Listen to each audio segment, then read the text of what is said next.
Just want to say thank you to Kevin Howard from Christian Friends of Israel.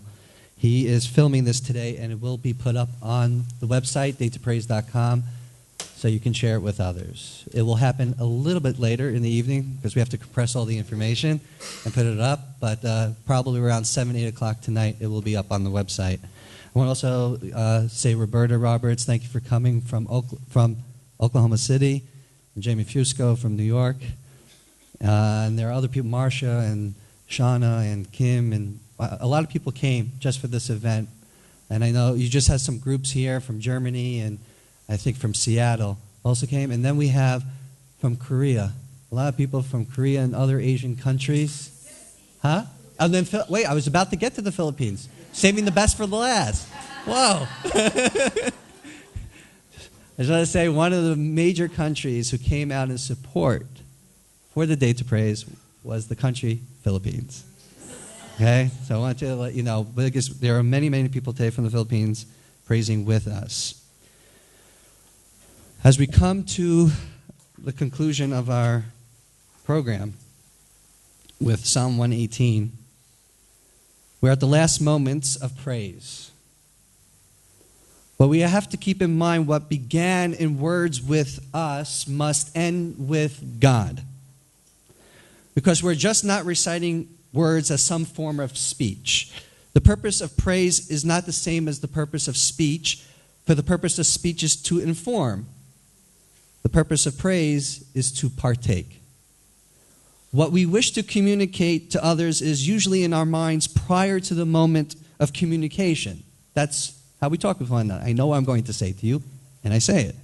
In contrast with praise, the actual content of praise comes in the moment in our praising. We have come with nothing. For the true content of praise, the true sacrifice we offer is not the prescribed word which we repeat, but the response to it, the self-examination of the heart. Our praise to God, our humble response, is to the inconceivable surprise of living. We shift the center of living from self-consciousness to self-surrender. That is praise. It takes the mind out of the narrowness of self-interest and enables us to see the world in the mirror of the holy. We do not communicate to God. We open ourselves for Him to communicate to us. It is not that we have some type of magical power to speak to the infinite. We merely witness the wonder of praise. The wonder of a person addressing him or herself to the eternal. Ladies and gentlemen, there are planes flying over Jerusalem. Contact with God is not an achievement, it is a gift. Before the words of praise could come to our lips, we must, in our mind, believe in God's willingness to draw near us and our ability to clear the path for His approach. Praising God without having our whole being involved in is like a body without a soul. This is not about reading or thinking about text, but to deepen our allegiance between us and God. What we strive is not to know Him, but to be known by Him. It's an invitation to God to intervene in our lives and let His will prevail in our affairs. It's an opening to a window into Him, an effort to make Him Lord of our soul. Ultimately, the goal of praise is not to translate a word, but to be translated. It takes two things to make praise happen: a person and a word. A word detached from a person is numb. A person detached from the word is illiterate. What goes on between a person and the word of praise is more than using words as they are tools. The words themselves are a creative force. It is only after we arrive within a word that we become aware of the riches our own soul contains. Words of praise are commitments. It is a pledge in the making. In these words of praise, we discover what moves us in our journey with the Almighty. We are fortunate to have words given to Israel's prophets by the ages of worship to Him. These are the Psalms of 113 to 118. Hallel is our way to thank God for His intervention in human history, and never letting us to devour, never letting God never allows our enemies to devour us. We're not here to cover a maximum amount of space in words in a minimum amount of time. It is hope that the words of Hallel can make you stop in your tracks and in the moment of silence be transformed. We dwell on these words, not just letters on a page. We read in Psalms 5:2, "Give ear to my words, O Lord. Understand my insight." The Midrash says, "Lord of the word, at a time when I have strength to stand before you and bring forth words, give ear. At a time when I have no strength to bring forth words, understand what is in my heart." But sometimes it takes a worship song to make it all connect. That's the purpose of worship. I wish to bring up Dr. Brad Young, my mentor at Oral Roberts University and a good friend for the center for many, many years. It's an honor to bring Dr. Brad Young from Oral Roberts University. I want to thank Rabbi Riskin for allowing us to come here and to share together on this Yom HaAtzmaut. Remember the reading from Bi'ur HaGadah, that the core meaning is that even also the Jewish nations will come, the non-Jewish nations will come to give thanks and to bear witness to the greatness of the people of Israel and their persistent, tight-fisted clinging onto the intimacy of holiness in the secrets of God. And I come today to join hands with the Jewish people to give thanks, to bear witness to the miracle in keeping covenant and the reestablishment of the people of Israel in their national homeland 67 years ago. But also to praise the Holy One, the God of Abraham, Isaac, and Jacob, for the miracle within the miracle, a phrase that I really like from the Midrash, Nes b'toch hanes, which is the greatest miracle, the people of Israel. The state of Israel was not founded by a United Nations vote. The state of Israel was established by hardworking people who loved freedom and learned the promise of God from Torah. I really believe that's for both secular Jews and non-secular Jews. The state of Israel was founded with buckets of blood, sweat, and tears. Today we bear witness to the miracle of God and the miracle within the miracle, that is the people of Israel. We cannot rewrite the tragic history of the conflict between the church and the synagogue for the last 2,000 years. But today, the Jewish and Christian communities can stand together and write a new history for the future, a history of cooperation and partnership in our frightening world where Christians and Jews are suffering. On this day of praise, we Christians join hands with our brothers, our Jewish brothers and sisters, to thank God for the miracle of the reestablishment of the state of Israel, a country that loves freedom and democracy, but also for the miracle, within the miracle, the good-hearted people with moms and dads who love their children and hold on with that tight-fisted persistence for God's blessing. As Christians and Jews, we yearn together for a world free of violence, injustice, and war. We are longing for a world filled with peace, justice, and basic human decency, where all our hearts will be filled with sincere compassion for one another. And yes, we long for the ultimate redemption of the knowledge of God, and the Shekinah glory of God will fill the whole earth as the water fills the ocean. This is the introduction to Psalm 118, the psalm that celebrates freedom. I like to translate the verse, "This is the day the Lord has made. Zeh hayom asah Adonai, nagilah v'nasmicha bo." As this is the day the Lord has made, let us rejoice and be glad in him.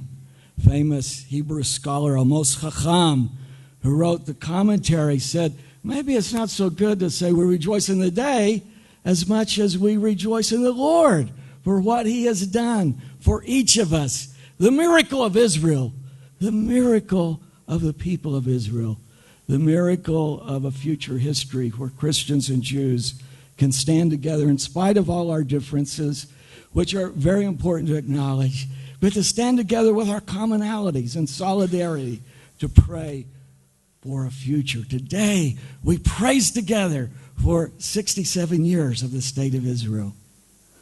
Psalm 118. Thank the Lord, for he is good. His loving kindness is forever. Let Israel say, his loving kindness is forever. Let those who fear the Lord say, his loving kindness is forever. In my distress, I called on the Lord, and he answered me and set me free. The Lord is with me. I will not be afraid. What can man do to me? The Lord is with me. He is my helper. I will see the downfall of my enemies. It is better to take refuge in the Lord than to trust in man.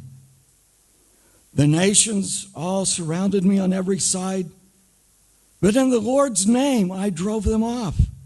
They surrounded me on every side, but in the Lord's name I drove them off. They surrounded me like bees. They attacked me as fire attacks brushwood, but in the Lord's name I drove them off.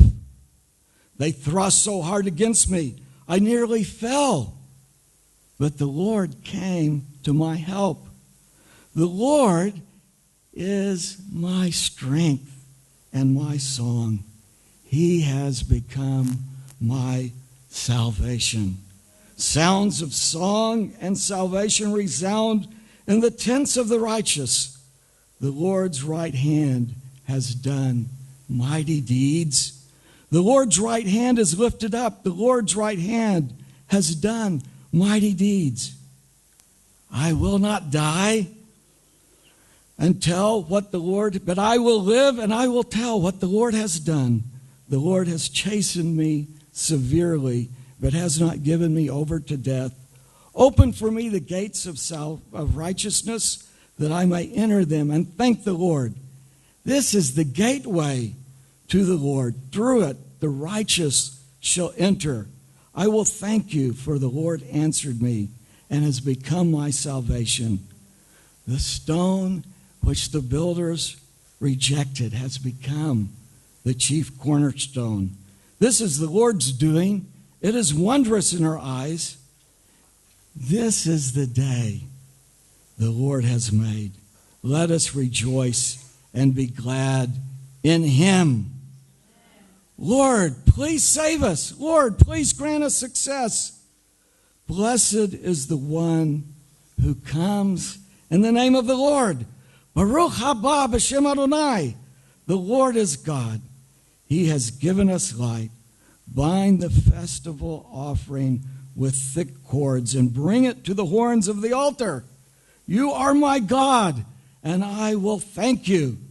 Thank the Lord, for he is good. His loving kindness is forever.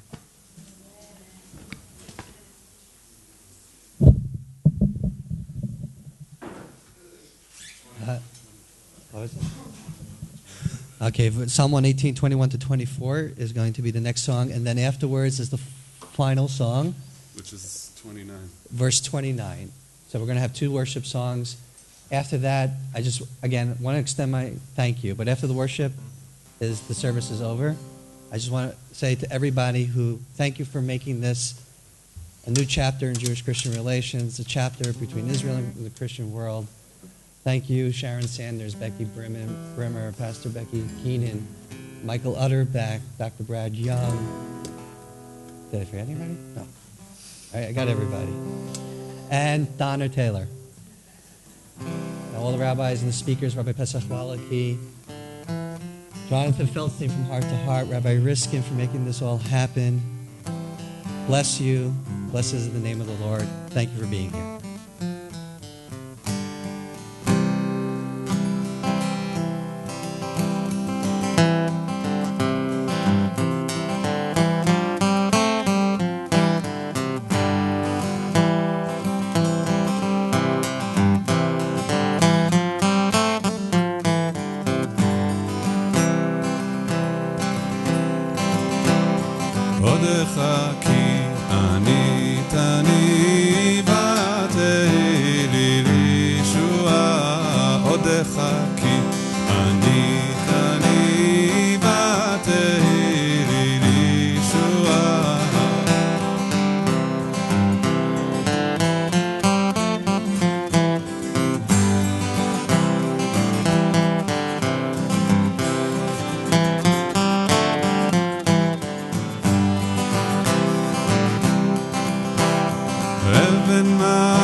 This is the day,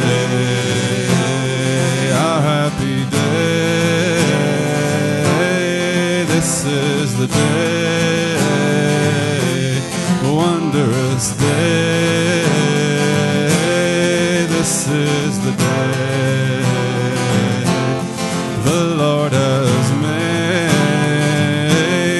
This is the day, our happy day.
conclude with the last verse of the Hallel. Hodu l'Adonai ki tov ki le'olam chasdo. Praise. Hodu l'Adonai ki tov ki le'olam le'olam chasdo. Hodu l'Adonai ki tov ki le'olam le'olam chasdo. Hodu l'Adonai ki tov ki le'olam le'olam chasdo. Hodu l'Adonai ki tov ki le'olam le'olam chasdo. Hodu l'Adonai ki tov ki le'olam le'olam chasdo.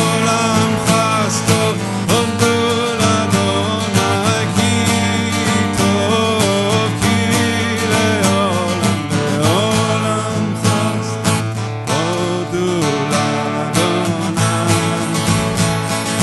tov ki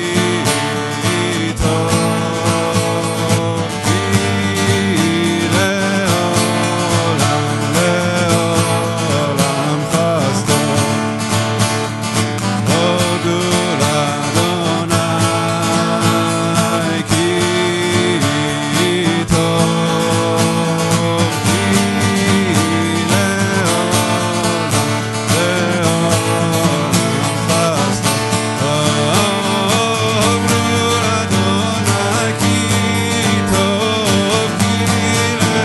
le'olam le'olam chasdo. Hodu l'Adonai ki tov ki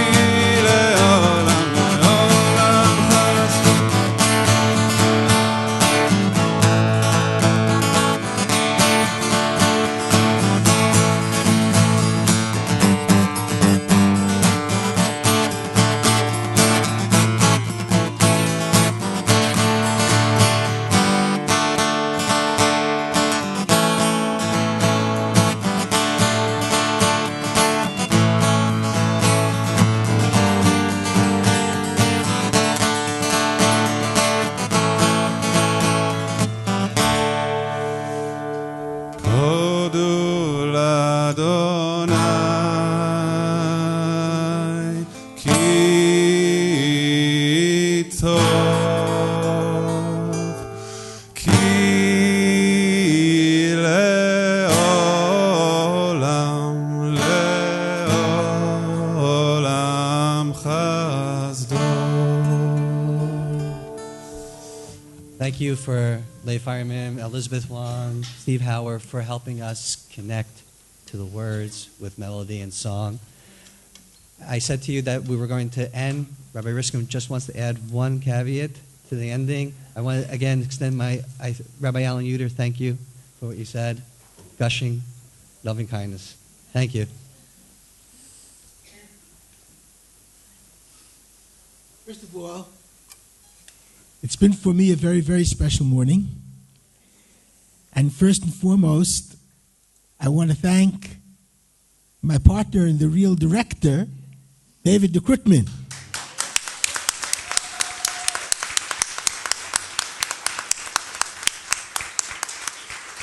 Because praise the Lord for David, he's done fantastically, and this has been very important. I want to make a number of very brief points and a little change in thought. This has been a morning of praise and worship. But I think you've gotten a very real insight into what I think is truly unique about Jewish prayer. Because Jewish prayer is study. Study is an integral part of Jewish prayer. Sometimes I think we have too much study and too little real prayer. But study is a very important part of it. And that's really what was done this morning, and was done, I think, for me at least, in a very inspiring fashion. But I want to say one more thing. We began the Psalms today in Hashomayim Shomayim Lashem Va'aretz Natan Levnei Adam. The heaven belongs to God, and the earth He gave to human beings. And as Rabbi Riskin so beautifully pointed out, that's the source of tragedy. Because human beings were created with freedom of choice, and they sometimes can do what God doesn't want them to do, and sometimes they're very bad things.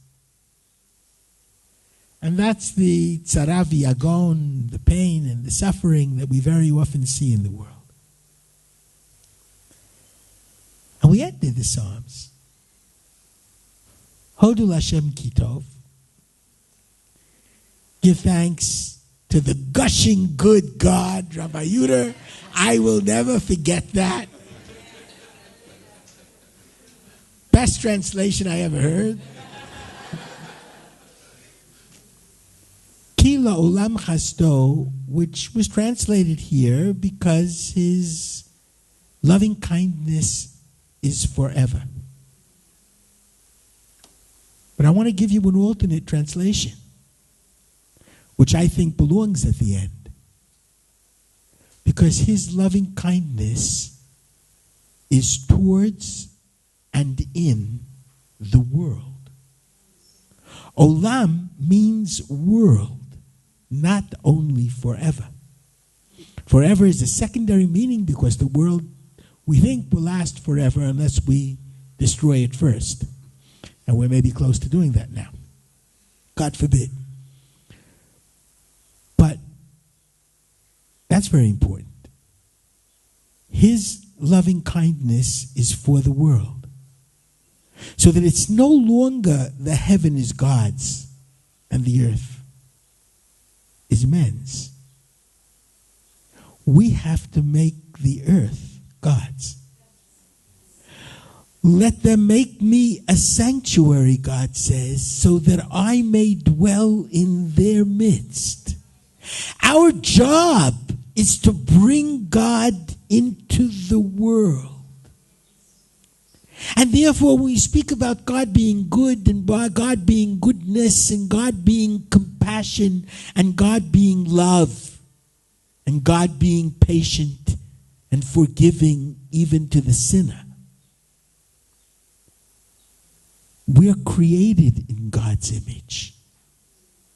God created us so that He will become expressed through us and our deeds. At the Red Sea, the Jews cried out, Zekeli v'anvehu, this is my God, and the best translation I know is given by Rabbi Samson Raphael Hirsch, and I will become His house. I will make God expressed within all of my actions. And every time we do something good, every time we are compassionate, every time we give a moral judgment, every time we help a person in need, every time we express love, we're bringing God into the world. And every time we destroy evil, we're bringing God into the world. That's what must come out from this.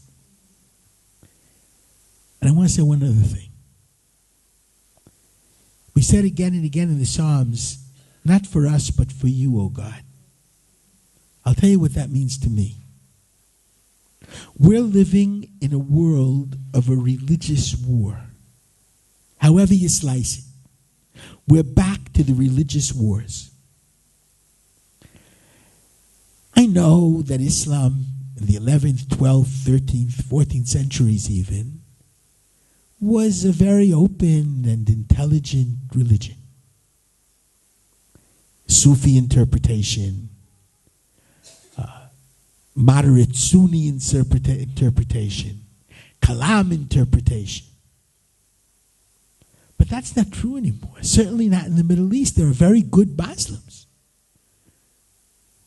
But very rarely do we hear anything but jihad, meaning control by power.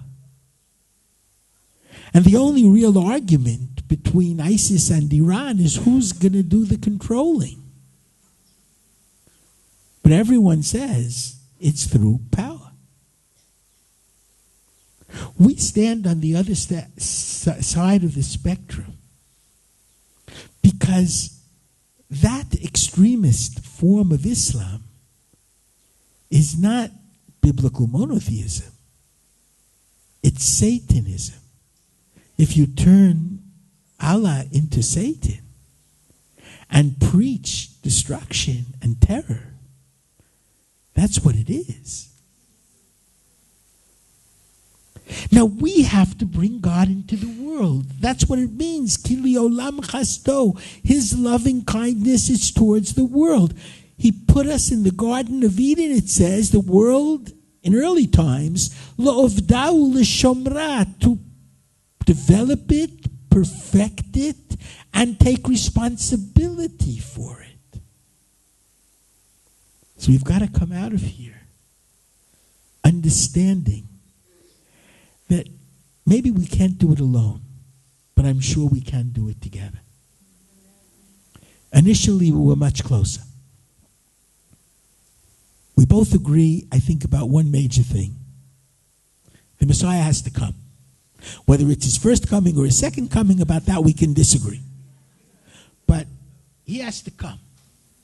He definitely has to come. And we're the ones who must bring him. And therefore, we must work together to make certain that God is the God of peace and love, not of jihad and war. That his loving kindness must be brought into the world by every one of us every single day. Bless you and thank you, and I hope we see you again.